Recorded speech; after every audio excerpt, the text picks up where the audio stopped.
Okay, let's unpack this. Today, we are plunging into a deep dive on influence, really those hitting forces that shape what we think, what we buy, who we vote for. It's a fascinating topic. It really is. Our mission is to understand the ideas and, well, the lasting impact of a figure often called the father of public relations, Edward Bernays. A hugely influential figure, no doubt. Absolutely. We're asking how deeply are our choices, our opinions, influenced by forces we don't maybe even see? That's the core question, isn't it? Exactly. We're going to explore his key achievements, delve into some lesser-known aspects of his work, and look at the implications of his concepts, not just for his time, but crucially for today and what the future might hold. And we're doing this based strictly on the source material we have, his own writings primarily. Right. Key excerpts from his seminal works. They really give you a direct window into how he thought. They do. It allows us to go beyond just, the summaries and really grasp the nuances of his approach. It's all there in his own words. So let's start right there. The man himself, Edward Bernays. And immediately, we hit this word, a word central to his work, but one that, well, it carries a heavy, often negative connotation for most of us today. Propaganda. Yeah, that word definitely lands distantly now. It does. What did Bernays actually mean by that word, especially given, its modern baggage? It's true. For most people today, propaganda feels loaded. It almost feels synonymous with manipulation, maybe deception, even coercive state control.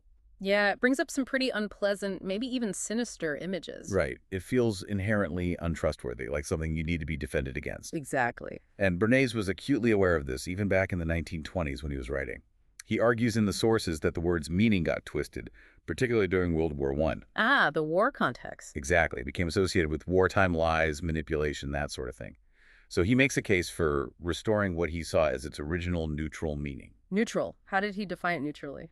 Well, he points to dictionary definitions, historical uses, and argues that, fundamentally, propaganda is simply let me get the phrasing right, a systematic effort toward the gaining of public support for an opinion or a course of action. Okay, so just a systematic effort. For him, the word itself wasn't the problem. Precisely. It was the use, or maybe the misuse, of the technique that gave it a bad name. But the technique itself, the systematic effort, was just a tool, a neutral process. I see. And critically, he asserts that regardless of how people feel about the word, this systematic effort, this propaganda, in his neutral sense, it's not only a constant feature of modern society, but an increasingly powerful one. So it's happening whether we like the word or not. Exactly. It's a force shaping our world, whether we're aware of it or not. Yeah. He saw it as fundamental. And this idea leads directly into, well, arguably his most striking and often quoted concept.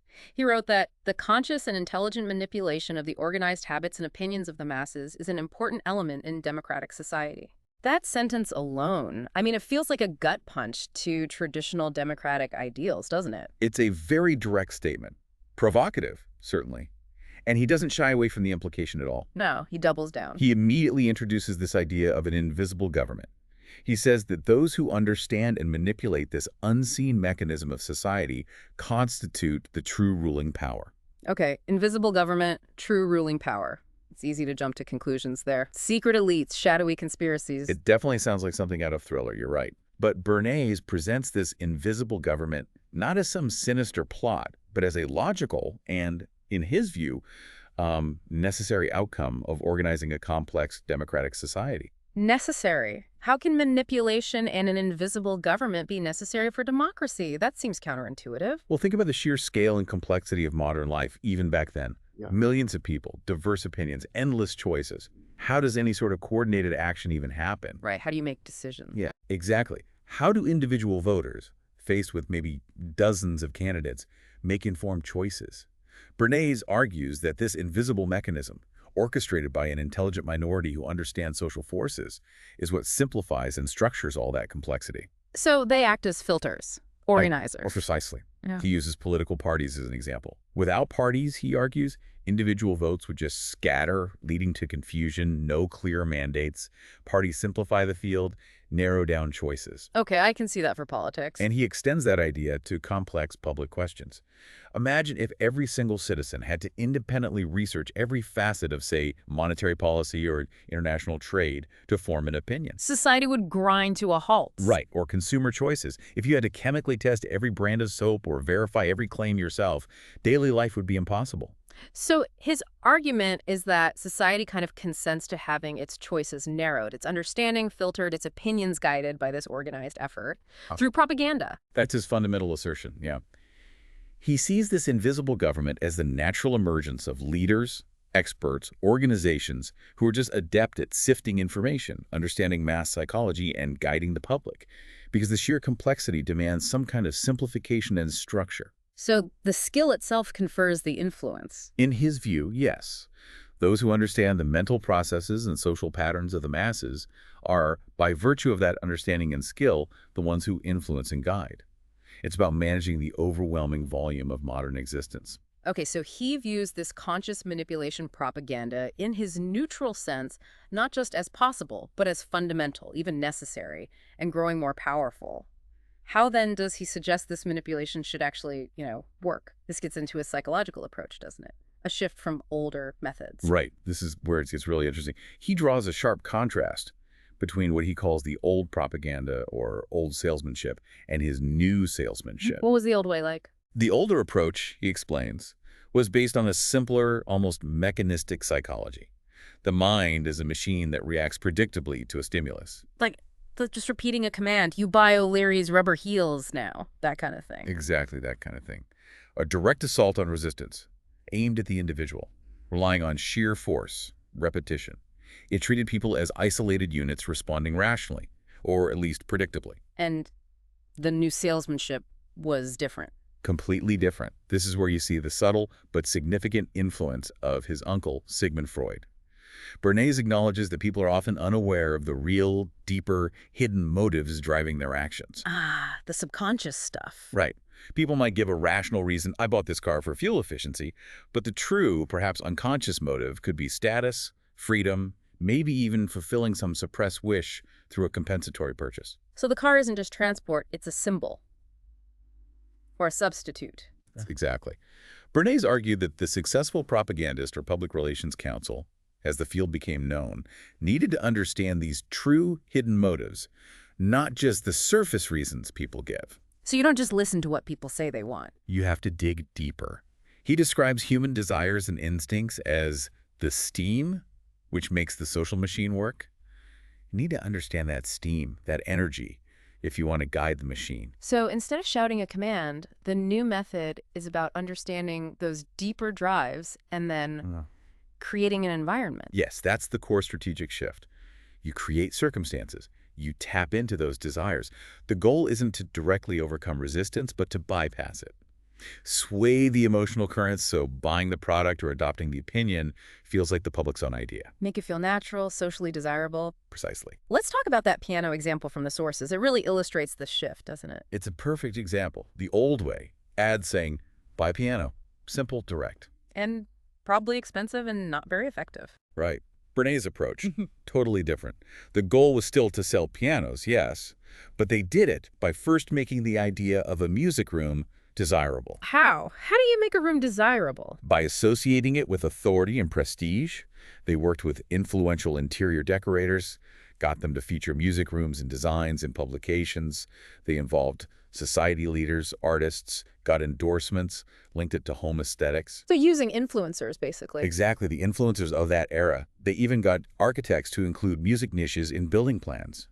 And then the publicity machine amplified all of this articles, newspaper features, event reports, all focused on the music room as a feature of the modern cultured home. So people started wanting the room. And therefore they started asking for pianos to put in it. They weren't told to buy a piano. The circumstances were created, so they wanted one as part of this desirable lifestyle. That's a complete reorientation. Create the desire for the context, not just the product. It is. The Jackson Heights real estate example is similar. How do you make a specific suburban development seem appealing, prestigious? Not just houses for sale. Definitely not. They engineered events to build this image of social desirability. A benefit performance with society figures links it to philanthropy, high society, highlighting the golf course. Linking the post office opening to postal history gives it civic importance. Little touches that build an image. And they held a competition for interior decorators, judged by authorities in design. It wasn't about selling square footage. It was selling the idea of an elevated, connected lifestyle located in Jackson Heights. All the publicity made living there seem socially desirable. And the Ivory Soap competition, that one seems particularly clever. Oh, it's brilliant because it leverages multiple motivations at once. It wasn't just about selling soap. They partnered with schools, art associations, got endorsements from national sculptors. Kids and amateurs carved sculptures from Ivory Soap. So what psychological buttons did that push? So many. The aesthetic impulse, creating something, competition winning prizes, gregariousness doing it with others, snobbery endorsed by art world leaders, exhibitionism displaying your work. For parents, the maternal instinct supporting kids' creativity. Wow. And the genius part. People were actively working for the client, using the soap, not because they were told to, but because the activity itself, the social context, motivated them. They were participants, not just consumers, much deeper engagement. Absolutely. And central to all these strategies is a concept Bernays keeps coming back to, finding a common denominator of interest. Meaning, to get influential leaders or groups involved, the propaganda effort has to align with their interests too. It needs a disinterested aspect from their point of view. They have to see a benefit for themselves, even if the main goal serves someone else. So it's not just doing a favor, it has to align with their own goals somehow. Exactly. The sources give clear examples. A railway helps towns on its route prosper because that means more business for the railway. Okay, mutual benefit. A bank offers investment services because wealthier customers mean more deposits for the bank. A jewelry store adds insurance to make people feel safer, buying expensive items, boosting sales. Right. A baking company gives recipes for new uses for bread to encourage people to buy more bread. A shoemaker starts a foot protection bureau, promoting scientific foot care. Good for public health, sure, but also leads to more shoe sales. So the PR frames it as a win-win. Based on enlightened self-interest. Yes, that's the phrase used in the source. It's about finding that overlap where promoting a public good or something benefiting a key group also serves your own objective. Everyone feels like they're gaining something. Fascinating. Okay, so you understand the psychology, the groups, the common interests. How do you actually get these ideas out there? What were the mechanics, the channels Bernays focused on? He basically saw all means of human communication as potential tools. Print, visual displays, events, electronic media, anything that connects people. And everything. And he stressed that the PR Council had to stay alert to the constantly changing value of different media. What worked yesterday might not work today. Like the decline of the public meeting you mentioned earlier. A perfect example from his time. It used to be central. But by the 1920s, the car, the radio, daily newspapers, they pulled people away. The value of that channel diminished. So how did he see working with established media like magazines? It wasn't just about buying ads. It was strategic collaboration. A PR council could create events or generate content valuable to both the client and the media outlet. Like that bank women's department example. Exactly. The bank's department, aimed at women customers, could write articles or a column for a women's magazine on finance. The bank gets publicity and credibility. The magazine gets free, relevant content. A symbiotic relationship, not just transactional. Right. He also talked about lectures. The direct audience might be small, but the real impact often came from the repercussion to the general public. Media reports, radio broadcasts amplifying it. And radio itself. Massive reach even then. Huge. He cited that Dodge Victory 6 car launch. A nationwide radio hookup. Millions reached simultaneously with entertainment and a short message from the president. A sugar-coated sales message, he called it. And he mentioned TV was on the horizon. He did, acknowledging its emerging potential as a future tool. Even schools were channels he considered. Schools? How did that work? Well, the example given is a baking corporation providing charts on bread making to schools. But, and this is an important point he makes, such material should only be used if it has genuine educational merits. The school authorities should decide based on educational value, not just because a company provided it. An ethical boundary, even within his framework. He also talked about personality, right, as a tool. Yes, personality as an objective fact to be utilized. Whether it's someone like Lindbergh creating positive events through his fame, or events creating a personality like Teddy Roosevelt, the public figure needed a consistent image. The PR Council helped align the public perception with the person's character and aims. So the messenger matters as much as the message. Absolutely. And all these mechanics channels, techniques, they circle back to understanding that social anatomy, identifying key groups, their interests, their motivations, and using the right channels to get the desired group response. It's much more sophisticated than the old direct command approach. Okay, let's put this into practice. How did Bernays see these principles applied in different fields? Starting with business, that seems like a major focus. It certainly was. He saw mass production creating a new fundamental problem. You can make tons of stuff, but you need constant growing demand. The challenge shifted from just making things to making customers. Creating demand. Exactly. And this made businesses heavily dependent on public opinion, not just for sales, but for growth, investment, floating stocks. He contrasted the Victor Talking Machine Company, huge public confidence, easy stock flotation, with other sound companies that lacked that public trust. So financial health wasn't enough. Perception was key. Yes. Businesses had to interpret their entire corporate existence to the public. Labor policies, officer integrity, store architecture, factory hygiene, worker compensation, everything mattered. And it couldn't just be surface-level protective coloring. It had to be authentic, but also communicated effectively, strategically. And sometimes an outside PR expert was needed for an indirect approach. Right. Sometimes the best path isn't direct to the consumer. That luggage industry example is great. Sales were hurt by how transport companies handled luggage restrictions, rough handling. So they didn't just advertise better suitcases. No, their main campaign targeted the transport companies. They argued that better luggage handling was in the transport company's own interest. It encourages travel, increases their business, solve the sales problem by influencing a related industry via enlightened self-interest. That's incredibly strategic. Find the bottleneck and influence who controls it. It shows how interconnected he saw things. The cosmetics example, too. Facing issues with unsafe products, instead of just ads saying, buy ours, it's safe, they promoted washcloths and soap via health officials. Advocate for hygiene generally, which benefits the reputable soap cosmetics industry indirectly. And then there's this new competition he talked about, beyond just brand versus brand. This is really insightful. He, drawing on others like O.H. Cheney, saw competition wasn't just Coke versus Pepsi. It was increasingly between industries, fighting for the consumer's limited time, attention, money. Industries competing? Like, how? Cheney gave examples. Millinery, hats, competing with furs, big collars meant less need for fancy hats. Hosiery competed with leather fabrics as short skirts drove stocking sales. Heating competed with textiles, warmer homes, fewer clothes needed. Printers versus radio. Wow. And the war on the dining room table, prune growers versus orange growers, macaroni versus potatoes, all fighting for a share of your plate. So it's not just my brand of juice, it's juice versus coffee or cereal. It's exactly. Fighting for habits, fundamental preferences, not just brand loyalty.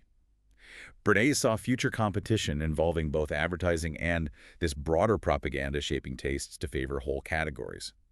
Businesses also learned to compete beyond price things like cheerful typewriter colors or making style important like with large hats amplified through propaganda. And PR was crucial for emergencies like rumors. Absolutely. Yeah. Especially financial rumors. He contrasted the difficult, costly damage control for a false rumor about Hudson stock with the Beech Nut Company's effective response. They didn't just issue a denial. What did they do? They orchestrated a testimonial day. Community leaders, citizens, publicly honored the company president for not selling the factory. It leveraged existing goodwill, making the denial believable because it was wrapped in genuine public support. Showed the power of having positive perception equity. That makes sense. Build trust before you need it. And he noted how industries learned from each other. Amusement business pioneered publicity, other industries refined it, then amusement learned back. A constant evolution. Okay, moving from business to politics. Bernays had some pointed observations here too, right? About leadership in a democracy. He did. He saw a big challenge. How do you get political leaders to actually lead? He felt the dogma, the voice of the people is the voice of God, often made officials too cautious, just willless servants of polls, leading to political sterility. Like that Disraeli quote, I must follow the people. Am I not their leader? Exactly. Bernays kind of flips it. I must lead the people. Am I not their servant? He argued political methods were often archaic compared to modern business practices in reaching and influencing people. Citing that study about inefficient campaign spending.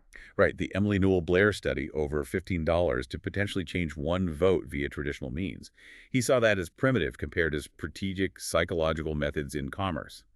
Politicians needed to learn from business about planning, budgeting for influence, understanding the audience. So propaganda wasn't optional for politics. He saw it as an essential adjunct, necessary for getting elected, popularizing issues, administering government.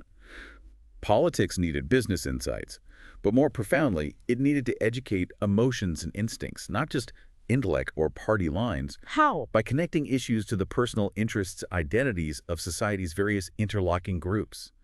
That emotional connection, the group identity appeal, was key in a mass democracy, more so than just rational argument. That's a big insight, emotion and identity over pure reason. Absolutely. He contrasted the old way, a politician arguing for low tariffs directly on the radio, with the new way. The new propaganda approach would first create circumstances. Prime the audience. Exactly. Stage low-tariff exhibits, get affected groups protesting high costs, maybe dramatic boycotts. Then the politician speaks. Now, they're not just arguing, they're answering the spontaneous questions and emotional demands of a public already primed and interested by the engineered events. Create the context first. That Thomas Masaryk example, changing Czechoslovakia's independence date, tiny details, huge strategic insight. It is. Changing from Sunday to Monday meant hitting Monday morning papers worldwide. Maximum coverage. Shows understanding media mechanics, thinking about the entire world public. Did he think propaganda just creates the leader, though? Pure image? No, his view was it's mutual. Propaganda can't make a leader from nothing. The politician needs a vital seed to sow, something real that resonates with public desires.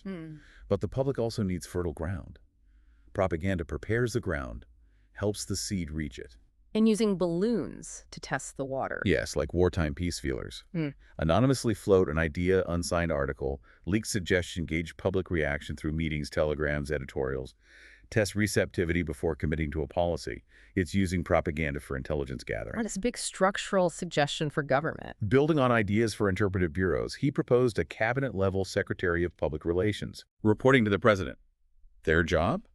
Interpret U.S. aims abroad, inform citizens domestically, and, crucially, act as a two-way bridge. Interpret the people's will to the government, and interpret government actions to the people. He saw it as a technical function needed to administer a leadership democracy guided by an intelligent minority. A leadership democracy administered by the intelligent minority. That phrase really stands out, challenges conventional ideas. It's a direct reflection of his view that guidance by those who understand the social mechanism is inevitable and beneficial in a complex mass society. Raises fundamental questions about influence and representation. Let's widen the lens again. What about women's activities? How did he see propaganda playing a role there? He saw organized women's groups as incredibly influential even after getting the vote. They used propaganda effectively, especially in social areas men might ignore. The suffrage campaign itself was a massive demonstration of propaganda's power. And post-suffrage, these groups remain powerful. Very much so. He mentions groups like the Legislative Committee of 14 women's organizations, major bodies working together. They mapped out legislation and used modern propaganda to push for things like the 8-hour day, prohibition, the Shepherd-Towner Maternal Care Bill. Using literature, courses, schools to advance their agenda? Yes, all available channels. He felt their effectiveness came partly from the experienced personnel trained during the suffrage fight. They knew how to mobilize support. Prominent women shifted their skills to these peacetime causes. He gives that example of the Consumers Committee using a store exhibit against a tariff showing current versus potential prices. Making it tangible, immediate. Yeah, exactly. Hitting people's wallets. He also noted their work beyond politics. The General Federation of Women's Clubs promoting milk in schools, baby health stations, music programs, art exhibits, essay contests. They were an organized channel for women's public opinion, actively molding the world by focusing on specific improvements. Okay, how about education? Bernays seemed critical here. Yeah, he felt education wasn't selling itself well. Public interest often stopped at just funding it. He argued educators needed training not just to teach, but as propagandists to connect with the wider public. Training teachers in PR. He suggested curriculum changes in teacher colleges to include it. He saw the educator's role as twofold, teacher and propagandist for education itself. He even touched on the psychological impact teachers feeling undervalued compared to business and how propaganda could boost public attitude, support better salaries. And universities had similar issues. Yes, struggling for endowments due to public apathy. PR could build public approval, support academic goals. He also thought educational propaganda could foster social consciousness among business leaders, encouraging support. So using PR to attract students, funds, publicize research. Exactly. College news bureaus were becoming more common, moving away from academic seclusion.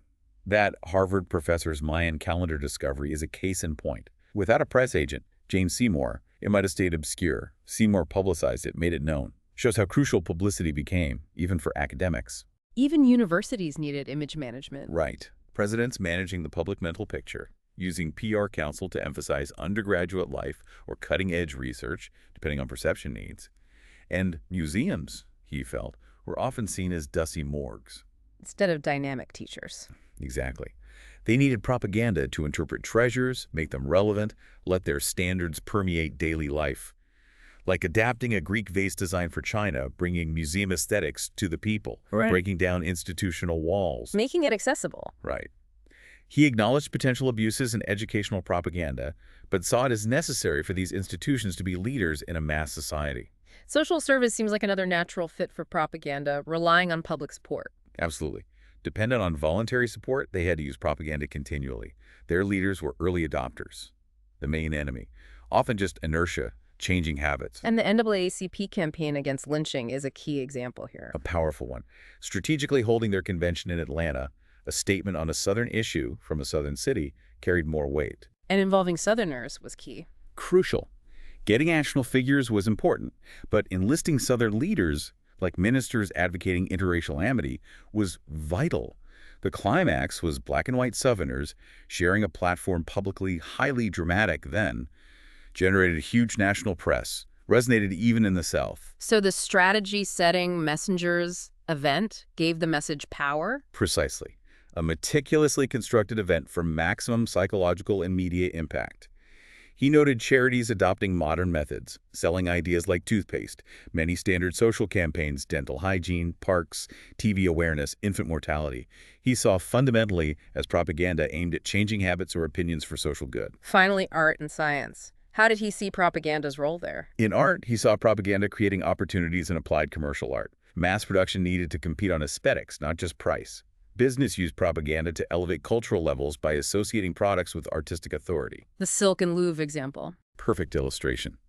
Cheney Brothers silks, designed by famous artist Edward Bernays, exhibited in the Louvre. Instant association with high art, Paris taste. Then U.S. department stores exhibit them. Public sees Louvre approval. Artist's name taste is molded, demand created. Art influencing commerce, commerce popularizing art? A reciprocal relationship. The modern art movement penetrating industry was partly due to propaganda like the Hoover Paris Expo Commission. Museums needed propaganda to interpret treasures, make aesthetics permeate daily life. And science. Propaganda helped market new inventions, made the public receptive to change. Interpreting complex science for the public was crucial. Industries like AT&T, GE, Westinghouse used radio, later TV, as propaganda aids popularizing science, showing its benefits. So breakthroughs needed communication to gain acceptance. Exactly. Create a climate where scientific change felt natural, beneficial. Okay, that's an incredible sweep across society. Based purely on these sources, let's try to summarize his enduring legacy and the implications he foresaw. His legacy, clear from these writings, is defining and applying these principles of public relations, his propaganda, systematically across almost every field: business, politics, social work, education, arts, science. The core concept underpinning it all is that systematic, planned effort to shape or engineer public opinion and consent. And what did he predict for the future of these techniques, based on his texts? He was very clear. Propaganda was here to stay and would become increasingly powerful. Why? Right. Because leaders, institutions, businesses, causes need public approval in a complex mass democracy. They depend on it. He also saw the methods becoming more efficient over time, more sophisticated. Did he think the public would wise up? He suggested they'd become more aware, maybe cynical about overt publicity. But he believed people would still respond to fundamental appeals: food, amusement, beauty, leadership. Those basic drives could still be tapped effectively. And that idea of a leadership democracy administered by the intelligent minority, what are the implications there? Well, that vision, tied to his invisible government concept, suggests a future where societal complexity is managed by those skilled in public persuasion. They facilitate decisions, guide the masses. He saw this guidance as necessary, an adaptation to mass society. But as we said, it raises profound questions about autonomy and democratic participation. And the potential for good or bad use. He acknowledged both. The sources show it can be used for social good health, education, fighting injustice, but also for misleading people, creating artificial desires, serving narrow interests, manipulation. He saw it as a powerful neutral force usable in either direction. So, bringing this forward to our world, thinking only through the lens of his principles, What should you, the listener, be aware of? Based on his framework, be aware of how society is constantly segmented into groups based on interests, values, motivations, those interlocking groups. Notice how businesses create not just products, but lifestyles, brand images, tapping emotions subtly, not just direct sales. In politics. Consider how messages connect with group identities, emotions. How context or narrative is often built before a policy is pushed, not just rational argument. Think about how institutions, universities, charities, government agencies use planned communication, his propaganda, to build perception and mobilize support. And that new competition between industries. It's everywhere. Industries fighting not just for your dollar on their product, but for your time, attention, habits, fundamental preferences, shaping your tastes to favor whole categories, coffee versus tea, streaming versus cinema. It's a constant, often unseen battle for influence, using the very principles he laid out. That's a lot to take in. It certainly makes you look differently at the messages all around us. We've covered how Bernays defined propaganda, grounded it in psychology and groups, and applied it across the board. He saw this manipulation not as evil, but as a necessary, efficient element of modern democracy, wielded by a minority to organize complexity. His work absolutely highlights how pervasive planned communication is in shaping our world, often beneath our conscious radar. Which leads us to our final provocative thought for you, our listener. Given the power of these techniques, Bernays described organizing opinion, creating circumstances, shaping preferences by tapping hidden motives. How do you navigate this landscape? How can you ensure your thoughts, choices are genuinely yours, aligned with your real interests, not just engineered outcomes? In a world where conscious and intelligent manipulation is described as a key element, what does it really mean to be an informed, autonomous participant? A question that definitely requires ongoing thought in today's world. Indeed. Thanks for joining us for this deep dive.